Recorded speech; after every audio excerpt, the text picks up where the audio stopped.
jërëjëf am na solo bu baax macha allah fa tabarakallahu bëggoon nañ tamit sunu invité bi nga ko defee nga présenté wu nga wax auditeurs yi auditrices yi nga xamante auditrices yi nga xam ne ñoo lay déglu yow yaay kan bu ko defee ñëpp gën a xam kan mooy soxna Aïcha jërë ngeen jëf. waaw asalaamaaleykum wa rahmatullahi taala wa barakaatu groupe Réalisons Macky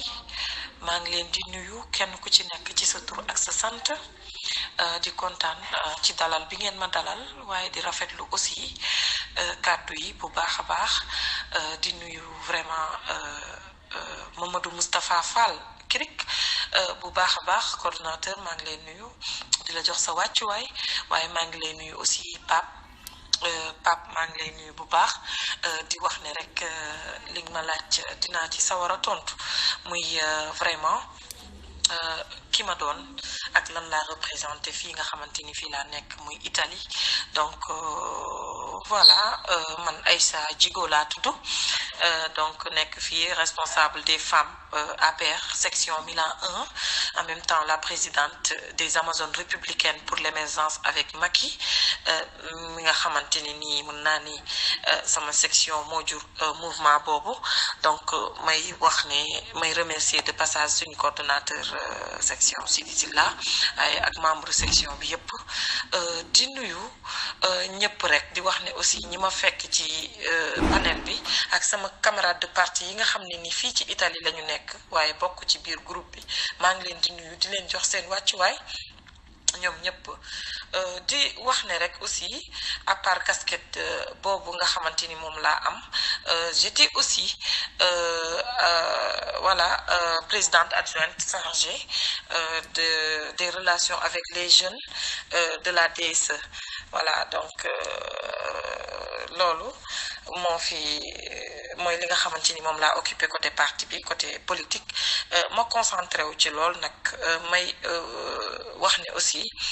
voilà casquette bi ma amaat mooy aussi voilà la première secrétaire chancelière au niveau du consulat général du Sénégal à Milan voilà aussi présidente d'une association muy association Amitié del Sénégal muy les amis du Sénégal muy association boo xamante ni nii association italo-sénégalais la boo xamante ni ay italien ak ay sénégalais ñoo ko bokk yàlla def ñu jël ma def ma tabb ma may présidente bi à part association boobu aussi je suis la présidente de l'association Fête des Fulbe muy association des Pël yi nga xam ni ñoo nekk fii ci Milan donc association Fête des Fulbe AFI lañ koy wax muy Fête des Fulbe Italie muy les Pël de l'Italie mais je suis la présidente de la section de Milan donc voilà loolu mooy sama profil donc may nuyu ñëpp rek di sargal ñëpp di sant ñëpp aussi di gërëm ñëpp jërë ngeen jëf. jërëjëf am na solo macha allah am na solo comme niñ koy faral di defee bëgg nañ tamit nga wax sa activité quotidienne jërëjëf am na solo. waaw merci Pape ci question boobu sama activité au quotidien mooy voilà yeewu xëy jàpp julli dem liggéeyi dem bureau au consulat voilà en ce moment bi may waxee ak yow nag j'ai été affectée au service des cartes nationales d'identité et des passeports comme chef de service donc bu ma xëyee dem liggéeyi voilà je m'occupe de voilà des enrôlements des cartes nationales d'identité donc voilà su pause jotee ñu pause suñu paree reprendre après bu wàcc jotee ñu wàcc donc bu ñu wàccee dem ñibbi kër ga su ma ñibbisee j'y trouve ma famille mes 2 enfants et mon petit frère je m'occupe de mes enfants au quotidien comme il le faut à part loolu les week-ends muy samedi ak dimanche amuma samedi ak dimanche boo xamante ni nii peut-être mën naa ko toog sama kër ndax ay réunion politique waaw yoo xamante ni li ci ëpp ci week-end yi rek lañ koy am wala ay invitation yooyu jot par exemple ay invitation ay daayra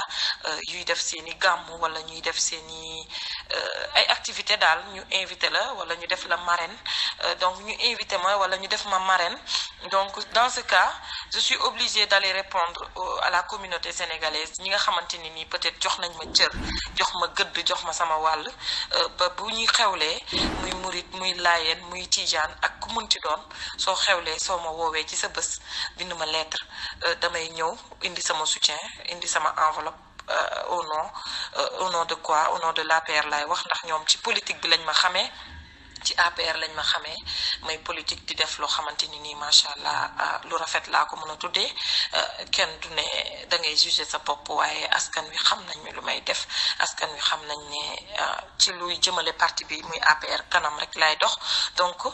samedi ak dimanche moom aw ma ko donc avec beaucoup tamit de difficultés parce que tamit pour c'est pas facile c'est pas évident bàyyi say doom ou quelque part bëgg passer tous les week-ends ci ay événements mais tamit sant yàlla parce que tamit ay nit doomu aadama yi buñ la considérer tu es obligé de les répondre ci lépp luñ la woo donc buñ la marrainer tuddee la bés da nga war a dem ànd ak sa délégation donc wane sa bopp comme niñ koy waxee wane ni yaa ngi ci parti APR wane ni aussi tu es fier d'être apériste joxe fa sa contribution yóbbu enveloppe loolu yëpp nag ci suñuy moyen bopp rek comme ni mu koy faral di waxee donc sama moyen bopp rek toujours waaye li ñuy wax rek sant yàlla ndaxte dañuy gërëmaat rek le président de la République son excellence Macky Sall moom mi nga xamante ni nii wax dëgg yàlla man de mën naa ne dese la tuma dara parce que confiance bi mu am ak yëg-yëg bi nga xamante ni am na ko ci man ba jël ndombol tànk takkal ma ko te du gënuma fi kenn gënuma fay jàng kenn donc nit ñi du ci sama aussi xam-xam du ci sama mën-mën waaye liñ naan yàlla lu mu dogal rek ala kulli al bind ko ci sa jë faw nga jaar ci waaye yàlla dafa def ni ci loxo président de la République Macky Sall la ko jaarale waaye tamit ku ñàkk jariñu ndax parti bi depuis 2009 laa ci bokk nekk membre fondateur bokk ci membre fondateur yi donc nekk voilà bokk ci bu yàgg depuis le commencement mën naa ne yàgg naa ci lool donc 2009 ba léegi Macky 2012 ñu defandoo ko doxandoo ko waxandoo ko donc ba ñuy ànd bu rafet la ñu àndoon donc yaakaaroon am ndam yàlla may ñu ndam donc lépp luñ ci am rek ak lépp luñ ci jot rek dama yaakaar ne suñu mérite la waaye dañ koy santé yàlla di ko santé aussi son excellence le président de la République ma leen di remercier aussi de passage la première dame muy madame Marième Faye Sall muy jigéen boo xamante ni exemple la ci ñun yëg-yëg bi ñu am ci man rek muy son excellence ak madame Marième Faye Sall di première dame damay gis yëg-yëg boobu parce que bi sama yaay génnee àddina franchement parler dañoo yabal délégation sama kër ñu ñëw jaale si ma wax dëgg yàlla mu nekk lu rëy ci man parce que dafay rëy lool ci man un an tegu ci ma perdre sama papa gaañu ma dem Sénégal président de la République yabalaat délégation jiital ci le ministre Mamadou Talla yabalaat délégation ñu ñëw jaale si ma may remercier de passage délégation boobu ñëwoon wax dëgg yàlla ku ci mel ni Lamine Diouf muy conseil économique social et environnemental nekkoon bokkoon ci ñun di nit ku baax ma koy remercier de passage ndax bokkoon na ci Louf Diop aussi bokkoon na ci délégation bi ma koy remercier de passage waaye aussi may remercier soxna Mati Mbaw bokkoon na ci délégation bi waaye duma fàtte ki nga xamante ni nii mooy monsieur Aliou Ndaw Fall di ambassadeur itinérant en charge de la diaspora mi nga xamante ni moom itam ci ñun la bokk ma leen di remercier mbooleem ku bokkoon ci délégation bi waaye duma fàtte Tande Binta Gassama mi nga xamante ni nii dafa ñëw wax dëgg yàlla jiitu ñëw ci kër gi toog di leen xaar en tant que sama tata en tant que lépp ci man Tande Binta Gassama di ko remercier de passage muy la cousine du président de la République son excellence Macky Sall donc may remercier ñëpp rek liñ naan ku lim juum donc bàyyuma kenn képp koo xamante ni waaye tonton Lamine Cissé aussi mu ngi woon ci délégation bi maa ngi koy remercier de passage tonton Lamine Cissé muy ki nga xamante ni nii moo yor suñu bureau économique fii en même temps ministre conseiller donc voilà loolu en grosso modo sama activité quotidienne loolu la donc voilà merci beaucoup. jërëjëf am na solo bu baax a baax macha allah tabarakallah am na solo suñu laaj nag bu njëkk bëggoon nañ tamit nga wax ñu sa parcours ak sa jaar politique ak naka nga def ba ànd ak son excellence président Macky Sall ba am yéen jàppale ko ci liggéey bi nga xamante moom la waaw Pape question bi ñu ma posé dinaa ci sawar a tontu ndaxte son excellence le président Macky Sall mën naa ne c'était depuis très longtemps hein, depuis Sénégal donc bi ma ko gis vraiment di ko bëgg di gis ne am na vision am na ambition bëgg Sénégal bëgg ko jàppale yàgg na donc mën naa ne sama yaay moom mooy ki nga xamante ne nii mu ngi ci dëgg maa ngi ci fen di ñaan yàlla suuf oyof ci kawam moom ci boppam ci APR la bokkoon donc moom aussi ci ñi yàgg bëgg président de la République la woon mu ngi dugg ci parti bi en 2008 donc pratiquement booy xool même référendum yi j'étais à Dakar on a battu campagne ensemble moi et ma mère et aussi sama famille di doon def ay porte-à-porte un peu partout donc mu nekkoon loo xamante ni nii franchement daf ma marqué trop donc mën naa ne sama famille yëpp ñoo njëkk a bëgg président de la République Macky Sall donc ñu bokkoon APR depuis 2008 donc voilà sama yaay nekkoon ci nekk ci aussi ba 2009 ba yàlla di dogal li muy dogal ci moom yàlla na ko yàlla yërëm te xare ko àjjana waaye mën naa ne sama yaay bokk na ci ñi ma gën a motiver pour ma bokk ci pour ma dugg ci politique bi ma ñëwee aussi Italie wax dëgg yàlla ma fekk fii aussi section APR Milan en 2009 donc automatiquement ñu contacté ma ne ma vraiment bëgg nañu nga nekk la responsable des femmes de APR Milan man aussi ma joxe sama disponibilité sama entière disponibilité voilà ginnaaw biñ ma xamalee ni ma wax dëgg yàlla parti bi mu ngi fii di dox donc amoon nañu responsable des femmes mais pratiquement dafa en fait nekkatu fii dafa démissionné ou bien dafa am ay empêchement ba mënatul woon donc ñu tapp ma def ma la responsable des femmes donc may nuyu de passage responsable des femmes boobu parce que ba léegi mu ngi opéré ci APR bokk ci politique bi toujours muy sama camarade bu baax a baax donc voilà nii laa duggee ci APR donc voilà ma bokk ci nag ñu nekk ci nag mu metti lool nag waaw li may wax am na ñoo xam ne ñu ngi ci biir groupe bi dinañ ma dégg xam nañu mën nañu seede li may wax ndax metti woon na ci ñëpp nag ci ñëpp ndax dañ daan cotiser vraiment ci lépp luñ doon def meeting wala lépp luñ doon def dañ daan cotiser vraiment bu ñu waree def réunion aussi dañ daan cotiser donc et tout lu ñu war a def rek dañ daan jàppalante ci suñu biir pour def ko ba yàlla dogal ñu am ndam en 2012 donc ñuy ñaan yàlla rek yàlla nañu yàlla mayaat ndam en 2019 loolu la voilà nii laa duggee ci parti bi voilà merci beaucoup. macha allah am na solo bu baax fii que tamit comme ni nga ko waxee sànq rek si activité quotidien yi di def politique di liggéey en plus nekk femme au foyer yore ay njaboot et tout naka nga koy dundee ak ndax c'est facile ak ndax yaa ngi ci génn tout le temps quand même. waaw Pape Alé dégg naa sa question waaw mooy li ma la wax sànq rek activité yi au quotidien c'est pas facile quand même hein, de politique en même temps war a gérer aussi famille bi c'est pas évident mais yàlla baax na yàlla dogal na ni maa ngi ciy génn daal alhamdulilah rabbil alamin sant yàlla parce que yàlla dogal na ni fu ñu ma woo rek su ma waree mën a ñëw wuy ji dinaa wuy ji ak kilomètre lu mu mënti toll ak lu mu sori sori mañ koy sante yàlla bu baax donc voilà politique moom on est là pour askan wi dañu war a boole ñëpp rek yamale ñëpp donc ku la woo rek soo ko mënee wuy ji nga wuy ji ko au nom de l'APR aussi bon voilà maa ngi ci génn alhamdulilah sant yàlla bu baax quand même c'est pas évident métti na trop waaye yàlla baax na liñ naan rek noonu la waaw ndax nit moom boo engagé woo ci dara te gëm ko rek doo ci am lenn loo ci sikki sàkka donc voilà ñu koy sante yàlla ndax bëgg-bëgg bi ñu bëgg le président de la république ak bëgg bi ñu bëgg parti bi loolooy tax coono bi ak lu mu metti rek après ak coono bànneex lay doon daal loolu la merci beaucoup. am na solo macha allah sunu laaj tamit ba nga xam ne koy samp par rapport ak foofu ca Milan nga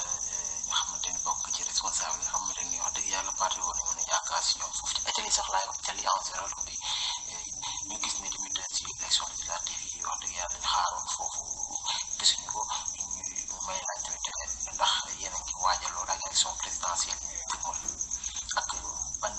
liggéey ngeen ban stratégie ngeen di teg pour que élection présidentielle yi son excellence président Macky Sall am foofu majorité bu baax a baax en Italie. waaw Pape Ali dégg naa sa question voilà li nga wax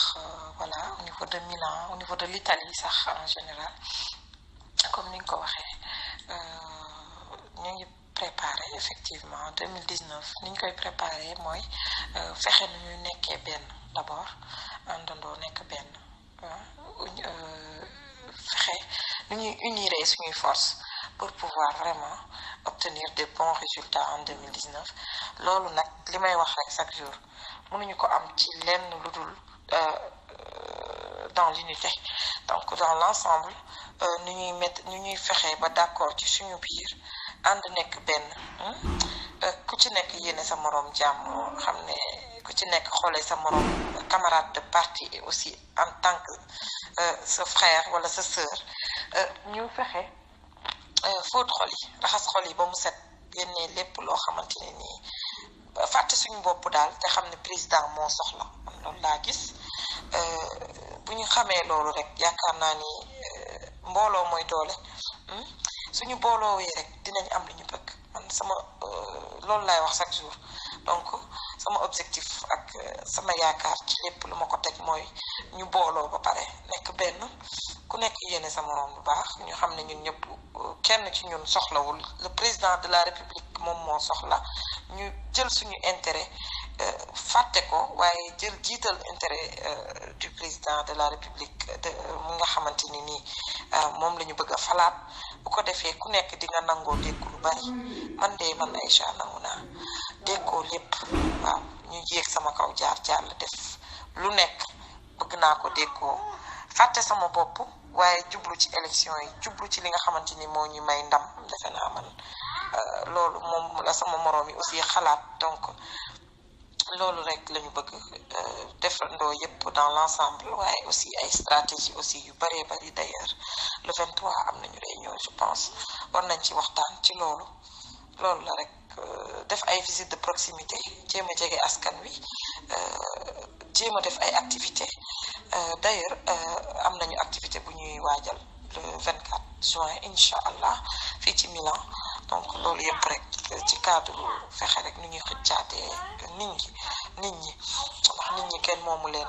nit ñi kenn moomu leen yëg-yëg bi ñuy am ci ñoom rek moom la ñu am ci ñun donc loolu la quoi voilà merci. waaw am na solo bu baax comme ni nga ko waxee rek yéen non force nekk na tamit loo xam ne laaj bu am solo boo xamante ni jar na samp ndax gis nañ ni lu bari APR coow li ci nekk ak problème yu bari si nemee ko ñàkk jiwoo bi ñu bëggoon xam lan moo waral loolu ak lan mooy problème APR bëri na si surtout ci nañu jàpp si diaspora bi bëri na ay conflit ñuy nemmeeku lan moo waral ñàkk jiwoo beeg ak ñàkk déggoo bi nga xam ne nañ koy nemmeeku ci parti bi surtout si diaspora bi. waaw Pape Ali voilà question bi nga posé aussi toujours rek ci ni nga ko waxee rek lan moo waral ñàkk juboo bi en fait man personnellement man Aïcha Djigo awma problème ak kenn c'est-à-dire man sama xol awma problème daal man jàppaluma kenn lu bon te ku mu nekk dama lay jàppee ni sama bopp te yaakaar naa ni su ñëpp defoon ni man day coow du am problème du am waaye malheureusement parti bi ñu ci ëpp peut-être am na ci ñoo xam ne bu ñu gisee ne franchement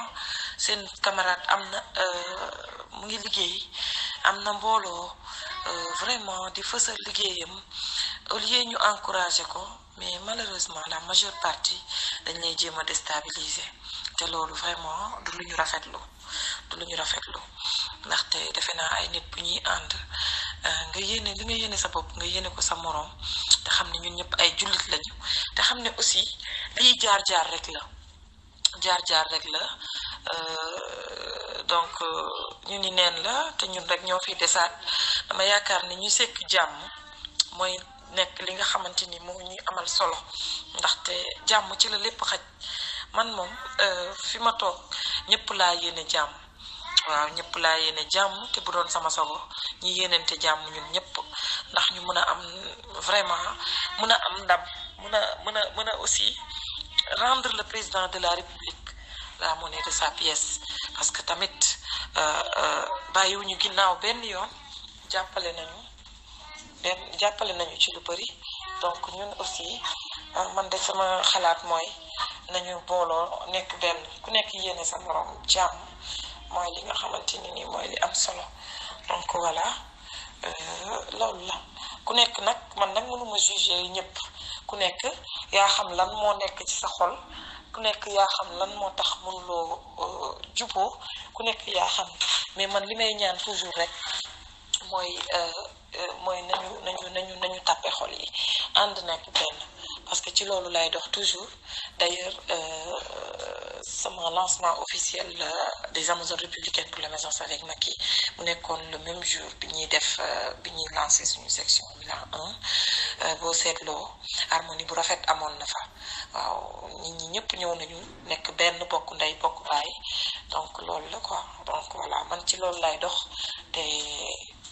toujours rek damay jéema fexe ni ñuy nekkee benn pour ñu mën a am victoire parce que on ne peut pas vraiment avoir une victoire si kaw xiiru ak ŋaayoo donc booloo nekk benn rek moo ñuy permettre ñu am victoire moom loolu mooy sama xalaat voilà merci beaucoup. baax soxna Aïcha am na solo bu baax a baax macha allah tabarakallah bëggoon tamit soxna Aïcha bu baax nga xam tey jàpp nañ ne tey APR bu mag nga tey bu ko waxee da nga bëgg son excellence le président de la Macky Sall tey askan wi nga xamante ne nii ñooy jugé tey bu ñu doon laaj tey bilan président de la le président de la République Macky Sall tey lan ngay teg si table bi nga xam ne tey lii nii mun nañ koo wax ne tey lii le président de la Macky Sall def na ko fii ci Sénégal ba tax na jar nañ jox deuxième ba troisième ba quatrième ba cinquième mandat. waaw Pape Alé question boobu moom question bu ma neex la waaye question boo xamante ni mën naa ne ma sawar a tontu la ndaxte tout le temps rek ci suñuy activité politique li ñuy jéem a sàkku ak li ñuy gëstu ak li ñuy bëgg a xamal askan wi mooy li nga xamante ni nii son excellence le président de la République mu ngi koy liggéey ci Sénégal muy programme yu bëree bëri waaw lu ci mel ni le plan Sénégal émergent PUDC baa ngi fi programme d'urgence pour le développement communautaire bi nga xamante ni nii le président de la République dafa dem dans les régions les plus reculées du Sénégal def loo xamante ni nii macha allah def eau potable ñi amul courant mu fexe ñu am courant naataange bi nga xamante ni président de la République apporté na ko ci Sénégal mën naa ne su ma koy lim fii lay fanaan waaye dinaa la ci limal tuuti ndaxte kat xam naa ne ñi fi nekk ñëpp te nekk ci groupe bi xam nañ li président di def ci Sénégal donc à travers le plan Sénégal émergent ak couverture maladie universelle ak li nga xamante ni nii accès aux soins au troisième âge ñi nga xamante ni nii ak aussi accès aux soins des enfants de 0 à 5 ans bëri na trop ak vraiment gratuité traitement dialyse bi nga xamante ni nii macha allah président daf ko teg ak ñi nga xamante ni nii ñooy jigéenu wérul yi ñi nga xamante ni mën nañ leen defal césarienne gratuitement ñu césarienne leen gratuitement mën naa ne c'est une première au Sénégal le président de la République def ko donc li ñu def li mu apporté ci Sénégal ak li nga xamante ni mu ngi koy def ñëpp a ngi ciy teg seen bët te xam nañ ni mu ngi liggéey TER bi gis nañ ko le train express régional macha allah jar na daal président de la république am deuxième mandat am troisième mandat am quatrième mandat comme ni nga ko waxee ainsi de suite ndax président ñun doyaluñ ci moom ñun ñoo bëgg président ndax li muy liggéey dafay liggéey te boolewu kooku wax donc loolu buñ ko amee sénégalais bu ñu amee loolu dañ ko war a jàpp ci suñu fukki loxo fexe nag mu faluwaat ñun ñëpp sénégalais yépp ndaxte kat sénégalais yi xam nañu lu baax xam nañ ne président de la république mu ngi def lu baax di def lu rafet waaw waxul ba yàqu tontontewul foo ko fekk mu ngi jaamu yàlla waaye foo ko fekk mu ngi toppatoo li nga xamante ni moo ñor sénégalais yi moo ñor askan wi donc le président exemplaire la ñu yàlla may donc buñ ko sàgganee man loolu laa gis buñ ko sàgganee waaw maa ngi lay remercier. jërëjëf am na solo macha allah am na solo bu ñu duggee rek ci actualité fii ci Sénégal ñàkkul ne si daan nga fan yëpp passé li nga xam ne xewoon na fi ba ñu buum benn étudiant fële ca université bu Ndar yooyu yëpp am son excellence président de la République Sall fay coow def lu am solo jàppale étudiants yi delloo si leen si école yi jàppale seen famille yi nga xam ne ñoo ñàkk seen ñooñu ak yooyu yëpp ban jàng mi si am ak naka nga ko mën nañu si wax ak xale boobu nga xam ne ñàkk na bakkanam ci université ba ban jàng nga si ak lan nga ñu si wax ak li fa xew yëpp ak li nga xamante ne mooy lu ci président def pour saafara mbir mi. waaw Pape Alé li nga wax dëgg la actualité yi au niveau du Sénégal li nga ma laaj waaw par rapport ak étudiants yi ak étudiant boobu ñàkk si bakkanam yal na ko yàlla yërëm te xare ko àjjana waaw li may wax foofu rek mooy damay ñaaxaat sama mbokk yi étudiants yi ñu gën a am yar nañu yokk gën a am yar gën a teey parce que force ak parparloo indiwul benn solution waaw ndaxte nit ki boo bëggee sa ak sa yelleef boo ko bëggee jot am naa yaakaar ni am na stratégie bu nit mën a jaar bu dul di def ay manifestation di jàmmarloo ak policiers yi ak takk der yi ba bakkan di ci rot am naa yaakaar ni war nañoo dépasser foofu voilà Sénégal war nañu dépasser foofu ndaxte ak loo mer yaakaar naa ni nit ki te soo nee étudiant nga dangay jàng intellectuel nga am na yoo xamante ne ni ñoom étudiants yi war nañ koo moytu war nañ koo jomma def donc manifestation yu bari yi ñu wàññi ko violence bi aussi ñu wàññi ko loolu samay kàddu la jëmale ko ci étudiants yi bu loolu weesoo président de la république def acte bu rafet ñu koy rafetlu bu baax muy lan ni mu satisfaire étudiants yi vraiment defal leen loo xamante ne nii lu sut seen njortu sax nag lay wax loolu c'est à saluer c'est vraiment à saluer pourquoi parce que le président de la république comme ni ma la ko waxee woon rek baax na teey na yaru na te am na stratégie te xam na ni muy dimbalee askan wi xam na ni muy dimbalee doomu réew mi donc loolu dañ koy féliciter ci loolu bu baax a baax waaye di encourager waat encore une fois étudiants yi ñu xam ne le président de la république ñëpp la fi nekkal askan wi yëpp la fi nekkal waaw donc loolu rek war na mat firnde que ni ñoom li ñuy jooytu ak a dox ñaxtu xamoon nañu ne solution bu amee président de la république da koy def da ciy teg loxoom daal di koy saafara donc saafara bi mu ko saafara ak manière bi mu ko saafarawee dafa rafet boo xam ni ak harmonie bi mu am ak vraiment ampleur bi mu am dañ ko ci ñaanal yàlla le président de la république yàlla may ko ndam en 2019 waaye ñuy ñaan yàlla rek mu jëm kanam di wax ne voilà étudiants yi nañ leen di encourager dañ leen di encourager encore une fois rek ci voilà ci lépp merci beaucoup.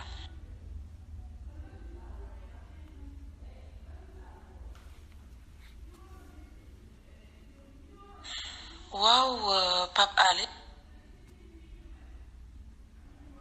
ni ma gisee loolu dama koy rafetlu rek dama koy rafetlu pour suñu lion yi macha allah vraiment fële ca Russie li ñuy wax rek mooy ñu ñaanal leen yàlla may leen ndam ci li nga xamante ni moom la ñu wuti yàlla may leen ndam ñu indi coupe bi au Sénégal loolu la ñuy ñaan yàlla ñu leen di aussi féliciter de passage ndax c'est pas évident ñu bokk ci ñu sélectionné ci classification yi parce que Italie bi ma nekku ci donc voilà loolu ndam la donc Sénégal dañuy ñaan yàlla rek Lions yi yàlla na leen yàlla may ndam donc ñu leen di encourager voilà loolu la merci beaucoup. jërëjëf soxna si Djibo macha allah na solo bu baax a baax xanaa rek nga wax ñu lan ngay tàggoo auditeurs ak auditrices yi nga xam ne boobu ba léegi ñu ngi taataan waxtaan moom solo bi nga xam ne ñu ngi ko amal boobu léegi ñu di déglu tamit déglu li nga xam ne moo ñu waxtaan su bëri lan nga leen tàggoo lan ngay wax militant yeeg militant ñëpp ñi nga xam ne ñoo ngi fii di bëggee le président la Macky Sall di ñaan le président la Macky Sall mu am ndam bu leer nañ waaw. waaw Pape Alé merci beaucoup ci question yi di rafetlu aussi dalal bi ngeen ma dalal encore une fois ci émission bi li may tàggoo rek mooy voilà sama camarade de parti yi nga xamante ni ñoom laa bokkal politique bi ak ñi nga xamante ni ñoo may déglu auditeurs yi may déglu auditrices yi ak sama mbokk yi nga xamante ni ñoo nekk ci groupe bi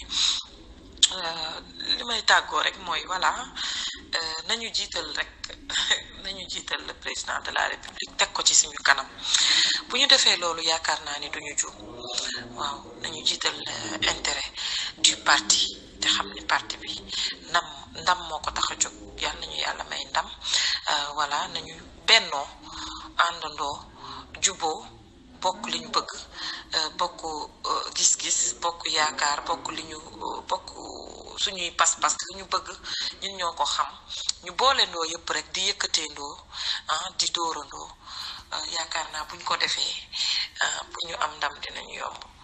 donc loolu mooy sama kàddu bu mujj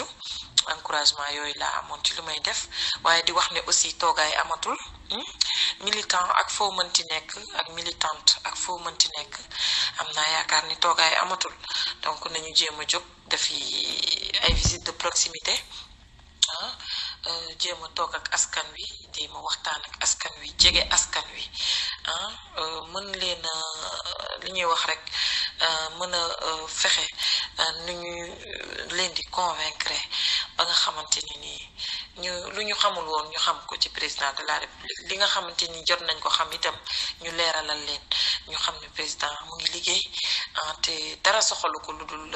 intérêt sénégalais yi dara soxalu ko lu dul Sénégal jëm kanam donc loolu mooy li nga xamante ni nii mooy sama kàddu bu mujj voilà di wax ne maa ngi nuyu ñëpp asalaamualeykum wa rahmatullahi taala wa barakaatu.